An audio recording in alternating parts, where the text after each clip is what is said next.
আজকে অত্যন্ত একটি গুরুত্বপূর্ণ দিন বাংলাদেশের জন্য, সারা পৃথিবীর জন্য, যারা পৃথিবীতে বাঙালিরা বসবাস করে বাঙালিদের জন্য একটা ঐতিহ্যবাহী ঐতিহাসিক দিন 21শে ফেব্রুয়ারি। আমরা সেই 1947 সাল থেকে এই দিনটিকে লালন পালন করে আসছি। তারই ধারাবাহিকতায় আজকেও সারা দেশে, সারা পৃথিবীতে বাঙালি জাতি সারা পৃথিবী জুড়ে এই দিনটিকে আনন্দ চিত্তে এবং অত্যন্ত গুরুত্ব সহকারে ব্যথা বেদনা নিয়েই এই দিনটিকে লালন পালন করেছে। সারা দেশে প্রতিটি মহল্লা এলাকায় অনুষ্ঠানের মাধ্যমে এই দিনটিকে উদযাপিত করেছে। তারই মতো ধারাবাহিকতায় এই ঐতিহ্যবাহী কাওলার ঐতিহ্যবাহী চন্দ্রনাটি এই গ্রামে লায়ন্স ফুডিং ক্লাব নাম ধারণ করে সামাজিক উন্নয়ন কর্মকাণ্ডকে ঘিরে সমাজ বদলের পালায় মানুষের চেতনাবোধ এবং বৈশিষ্ট্য বদলানোর ক্ষেত্রে ভূমিকা রাখবে নিশ্চয়ই আজকের এই ডিজিটাল রাজাকার নামে যে বইটি এখানে মঞ্চায়ন হবে। এই মঞ্চ থেকে আমরা অনেক কিছু হয়তো শিখতে পারবো যে ডিজিটাল রাজাকার কাকে বলে। রাজাকার কথা হতো রাজদেরকে বলে। একটা ছিল পিস কমিটি, অর্থাৎ রাজাকারদের যারা সাহায্য সহায়তা করেছিল মুসলিম লীগ। তৎকালীন মুসলিম লীগের কিন্তু আধিপত্য অধিকার ছিল প্রকট।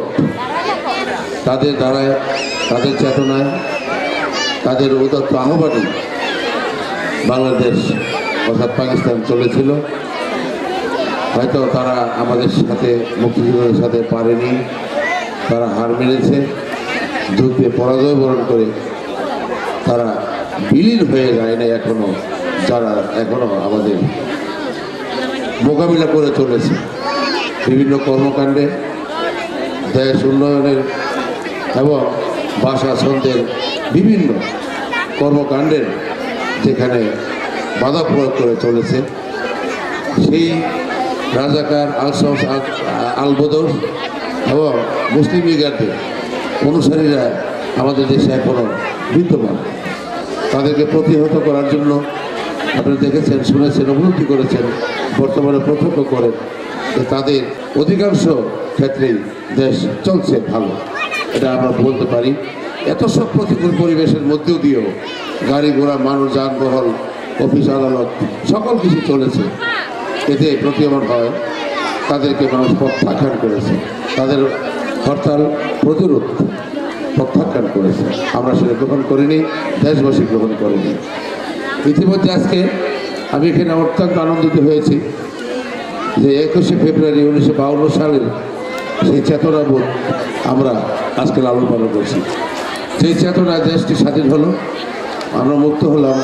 আমরা স্বাধীনতা অর্জনের ক্ষেত্রে একটা বিশেষ বিষয় হলো আমাদের মাতৃভাষা, মায়ের ভাষা। আমরা মায়ের গর্ভ থেকে আসার পরেই মাতৃভাষা অর্থাৎ মায়ের ভাষা, মায়ের যে ভাষায় কথা বলছিল গুগলি করো, তবু আমরা মায়ের ভাষা ছাড়ব না। সেই কথার ভিত্তিতে 52 সালে এই আন্দোলন শুরু হয়। সেই আন্দোলন থেকেই রচিত হয় দেশ স্বাধীনতা। এই স্বাধীনতার সূচনা 1952 সাল থেকে, অর্থাৎ 47-এ দেশ ভাগাভাগির হওয়ার পর ভারতে আমরা ছিলাম, আমরা ভারতবর্ষে ছিলাম, মহাভারতে ছিলাম, সেখান থেকে আমরা এবং আজকে বাংলাদেশে জাতির জন্য যিনি দেশটি স্থপতি করেছেন, বাংলাদেশের স্থপতি আমাদের জাতির জন্য বঙ্গবন্ধু শেখ মুজিবুর রহমানের নেতৃত্বেই, বিশেষ করে 1952 সাল থেকে লড়াই সংগ্রাম আন্দোলন করে দেশটি স্বাধীনতা অর্জন করেছে। আমরা 71 সালে যুদ্ধ করে দেশটি একটা স্বাধীনতা সুদীবৃন্দ আজকে যেই লক্ষ্যে আমরা এখানে কথা বলার সুযোগ পেয়েছি, সেটা হলো এটা নাটক করা হবে। নাটকের নাম হলো ডিজিটাল রাজাকার, আমাদের বিনোদন দিবে। আপনারা আমি আশ্চর্য হয়ে গেলাম, যেখানে 95% আমরা মায়েরা বোনেরা দেখা যায় সামনে। আমি উচ্ছ্বসিত হয়েছি, আনন্দিত হয়েছি, এটা উল্লসিত হয়েছি যে আপনারা মায়েরা বোনেরা এখানে একটা নাটক উপভোগ করবেন, উচ্ছ্বাস গ্রহণ করবেন, বিনোদন করবেন। আমি এই জন্য উল্লসিত, এই জন্য যে আজকে আমাদের যারা পুরুষরা এই মঞ্চের সামনে অডিয়েন্স খুব কম, রেয়ার 1% হবে বা 2%। আমার মনে হয় তাদের কাছে বিরত রাখছে যে আজকে তোমরা বাসায় থাকো, আমরা আজকে একটু বিনোদন করে আসি, এরকম একটা মনে হইতেছে যে ভালো। যদি বুঝাই এসে থাকেন ভালো, আর যদি মনে করেন জেংরি জঙ্গরি দিয়ে বসাই রেখে আসেন তাহলে আবার খারাপ। যদি বুঝাই দিয়ে আসে থাকেন যে আজকে আমাদের সুযোগ দাও, এই বিনোদনটা করব, নাটকটা দেখব, এই নাটকের মধ্যে কী আছে, আমি কীভাবে চলি আর নাটকে কি বলে, এই দুটাকে কম্পেয়ার করব। তুমি বাসায় থাকো, আজকে আজকে আসতেছি, আইসা দেখাবো তোমার বা বুঝাবো নাটকটা কি বলে। যদি এটা এইভাবে হয়ে থাকে তাহলে গুড, ভালো। এটা আমরা এইটুকুই উপলব্ধি করি, যেটুকু শিখেন, জানেন, বুঝেন, এই উপলব্ধিটা প্রকাশ করবেন। নাটক থেকে যারা বসছেন প্রত্যেকের ভিতরে নাটক গিরগির করে, এখনও নাটক করতেছেন। এই বৈশাখ নাটক কথা যায় আমি লক্ষ্য করছি, বৈশাখ কথোপকথন চলছে, কানাকানি চলছে, লক্ষ্য করা গেল, হাত পা লাড়তেছেন, হাসতেছেন, কথা বলতেছেন একে অপরের সাথে। এটা একটা নাটকের বিরাট একটা অংশ, এটা অস্বীকার করার কোনো উপায় নেই। নাটক প্রত্যেকটা মানুষের মধ্যে নিহিত। 24 ঘন্টার মধ্যে যতক্ষণ সজাগ থাকে ততক্ষণই আমরা নাটক করি। নাটক প্রত্যেকটা মুহূর্তে, প্রত্যেকটা ক্ষেত্রেই নাটক চলছে আমাদের, এটা অস্বীকার করতে পারবেন না। আপনারা মায়েরা বোনেরা খেয়াল করে দেখেন আমি কী বলছি, আর আপনারা বাসায় কী কী করেন। রান্না বান্না ঘরের নাটক, শোয়ার ক্ষেত্রে নাটক, ছেলে মেয়েদের পরিচর্যার ব্যাপারে নাটক, বাজার করার ক্ষেত্রে নাটক, রিক্সায় গাড়িতে ওঠার সময় নাটক। নাটক ছাড়া কেউ চলি না, নাটক প্রত্যেকের মধ্যে বিদ্যমান।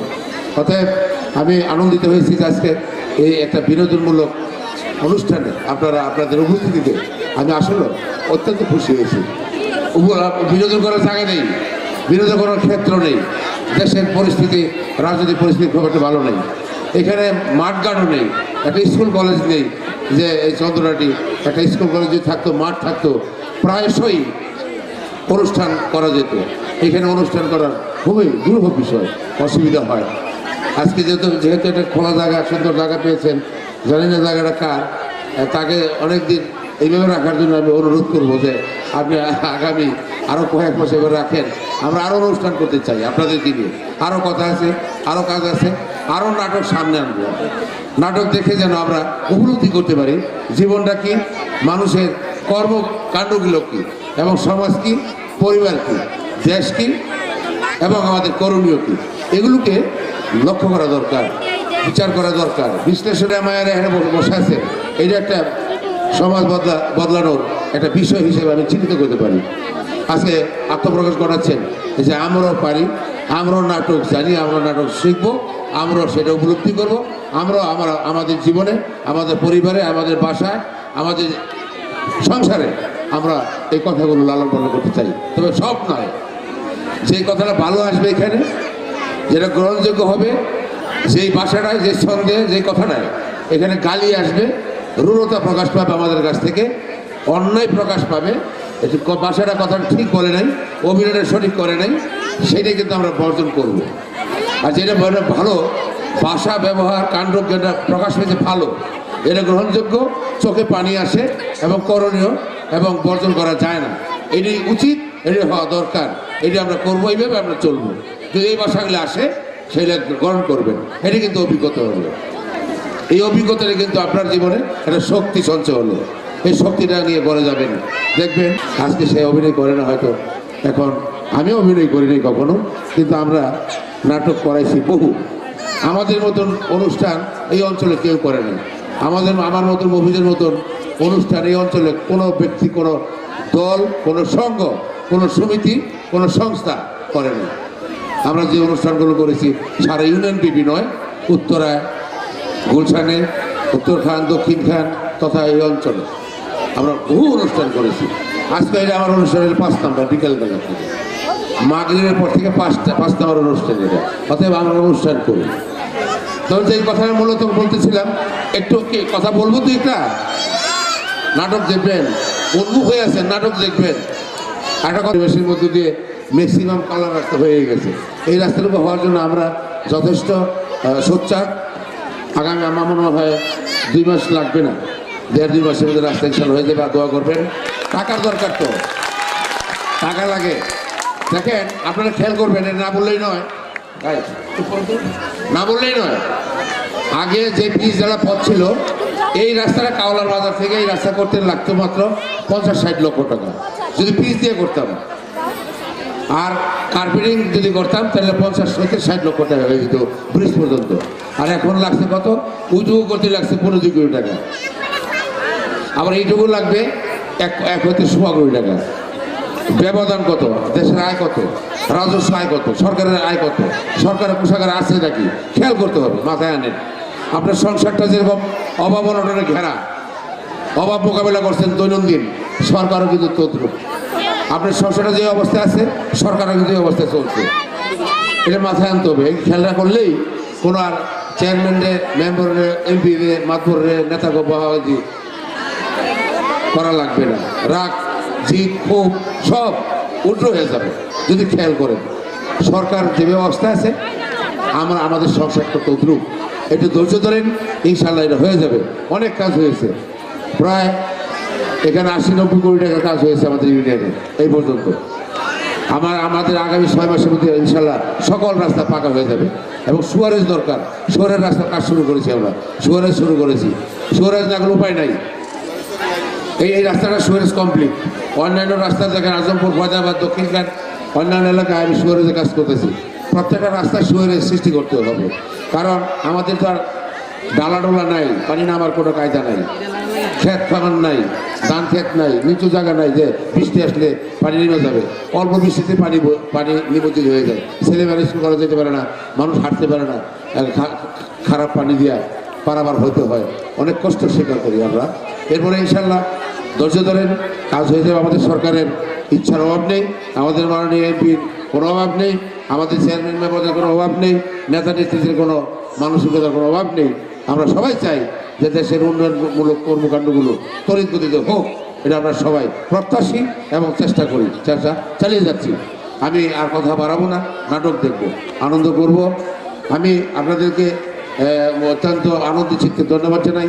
এখানে অধীর আগ্রহে বসে অনেক উন্মুখ হয়ে আছেন যে কখন অভিনয় শুরু করবে, আমরা দেখবো, আমি বুঝতে পারি। এরপরে এই যে পর্যায়টা আসলো, প্রাথমিক পর্যায়ে স্টেজ, এই স্টেজের এটি নিয়ম, এটা মানতে হয়, এটা প্রত্যেকে মানবেন। কিসে নাটক করবো, অভিনয় করবো, নাচবো, গাইবো, কথা শুনবো, কি এর বক্তৃতা শুরু করছে? নো, এটাই অভিজ্ঞতা, এটা শিক্ষার জিনিস। এটা শিখবে, ছেলেমেয়েরা শিখবে, বাচ্চারা শিখবে, প্রজন্ম শিখবে, এটাই নিয়ম। এটা প্রথম স্টেজে, প্রাথমিক অবস্থায় এই পালা না করলে নাটক মজা লাগবে না, ভালো লাগবে না। নাটকের উদ্দেশ্য নয়, উদ্দেশ্য অনেক কথা বলার, সমাজ বদলের কথা বলা, পরিবার পরিজনদের শিক্ষার জন্য অনেক কথা বলা। অতএব এই অধৈর্য হবেন না আমার ভাইয়েরা। এদেশি যারা কোনো এক আছে, দাঁড়ায় আছেন, খাড়ায় আছেন, খেয়াল করবেন, এলাকাটা কিন্তু আপনাদের আমাদের সকলের। বাড়িঘর আশপাশ পরিষ্কার পরিচ্ছন্ন রাখবেন, বাড়ির ঘরে আঙ্গিনা পরিষ্কার রাখবেন, বাড়ির সামনের রাস্তাটা পরিষ্কার রাখবেন এবং গাঁথা বইরে টেনে দিবেন। মেম্বারে করবো না, চেয়ারম্যানে করবো না, এটা কথা না, এটা বাসা না। সবাই একটু অংশীদার হন, এই অংশীদারিত্ব নিতে হবে। বাড়িঘর পরিষ্কার রাখেন, রাস্তাঘাট পরিষ্কার রাখেন, পরিচ্ছন্ন রাখেন, সত্য নিষ্ঠাকে লালন পালন করেন। মিথ্যা রাস্তায় না চলার জন্য আমি সবাইকে অনুরোধ করবো। মিথ্যা অবাঞ্ছিত কথা পেছনে করে লাভ নেই। গ্যাসের কথা বলছেন, গ্যাস ইনশাল্লাহ আগামী 2 মাসের মধ্যে ইনশাল্লাহ আমরা দেওয়ার চেষ্টা করবো। ইনশাল্লাহ দোয়া করবেন, মুভ করবেন ইনশাল্লাহ। আমরা অনেকটা কাজ আগায় গেছে, এটা অনেক দিনের প্রত্যাশিত বিষয়, অনেক দিনের কাঙ্ক্ষিত বিষয়। আমরা সেই কাঙ্ক্ষিত লক্ষ্যে পৌঁছতে পারবো বলে ইনশাল্লাহ আমরা দাবি রাখি। দোয়া করবেন। সকলকে ধন্যবাদ।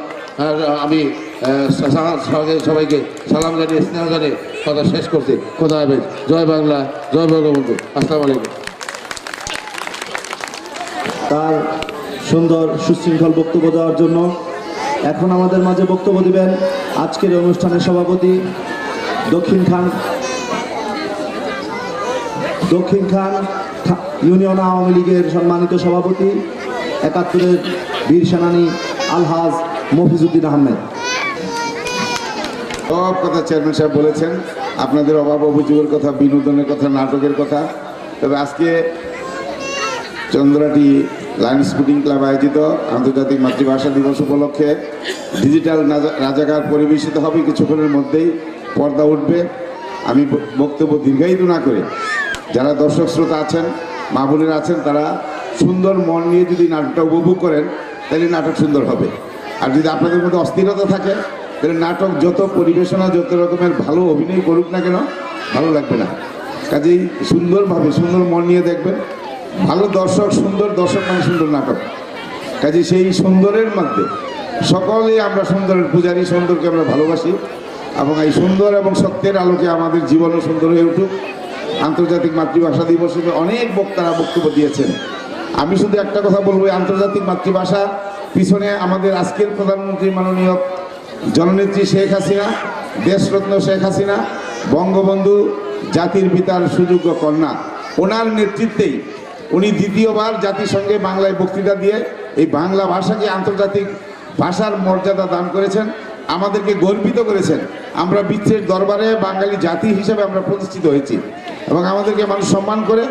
বইমেলা উদ্বোধনী আপনারা দেখেছেন, বিদেশিরা আমাদের এই মাতৃভাষাকে কত সুন্দরভাবে তারা উপভোগ করে, উপস্থাপন করেছে, বক্তব্য দিয়েছে আমাদের এই বাংলা ভাষায়। কাজেই মায়ের ভাষার প্রতি যাদের দরদ নাই সে জাতি অবহেলিত, তারা কিছুই করতে পারে না। সুতরাং আজকে ২১শে ফেব্রুয়ারি আন্তর্জাতিক মাতৃভাষা দিবস, এর অর্থ হইল মাথা নত না করা, অন্যায়ের কাছে নতি স্বীকার না করা, অন্যায়ের বিরুদ্ধে প্রতিবাদ করা, প্রতিরোধ গড়ে তোলা। নিজের জীবনকে সুন্দর এবং সার্থক করে তুলতে গেলে এই অন্যায় এবং অসত্যের বিরুদ্ধে প্রতিবাদ করতে হবে। আজকে সারা বাংলাদেশের যে প্রেক্ষাপট, সামনে দেখেন এসএসসি পরীক্ষা, আমাদের একজন বিরোধী দলীয় নেত্রী, তার কার্যকলাপ আপনারা দেখেছেন। একটু চিন্তা করে দেখুন, এই ১৫ কোটি মানুষ আর ১৫ লক্ষ ছাত্রছাত্রীকে শুধু বৃত্তশালী করতে পারি, তাহলে এই দেশে আর কোনো অভাব হবে না। এবং জননেত্রী শেখ হাসিনার রাজনীতি এদের জন্যই, জাতির পিতা বঙ্গবন্ধুর স্বপ্ন এদের জন্যই যে একটি সুখী, সমৃদ্ধ, ক্ষুধা দারিদ্র মুক্ত সোনার বাংলা কায়েম করার তাদের প্রচেষ্টা ছিল। আমরা তার সৈনিক হিসাবে, জাতির পিতার রক্তের উত্তরসূরি আমাদের নেত্রী জননেত্রী শেখ হাসিনা, আমরা তার আদর্শের সন্তান, আদর্শের উত্তরসূরি। আমরা আপনাদের কাছে এই নিবেদন করতে চাই, আপনারা সত্যিকারে সত্যের আলোকে চলবেন, মিথ্যাকে বর্জন করবেন, সত্যকে প্রতিষ্ঠিত করবেন, তবেই আজকের মতো জীবন সুন্দর এবং সার্থক হবে। এই আহ্বান জানিয়ে আপনাদের সকলের দীর্ঘায়ু কামনা করে নাটককে সুন্দরভাবে উপভোগ করার আহ্বান জানিয়ে আমার বক্তব্য শেষ করছি। আল্লাহ হাফেজ। জয় বাংলা, জয় বঙ্গবন্ধু, বাংলাদেশ চিরঞ্জীবী হোক।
Miki, Miki,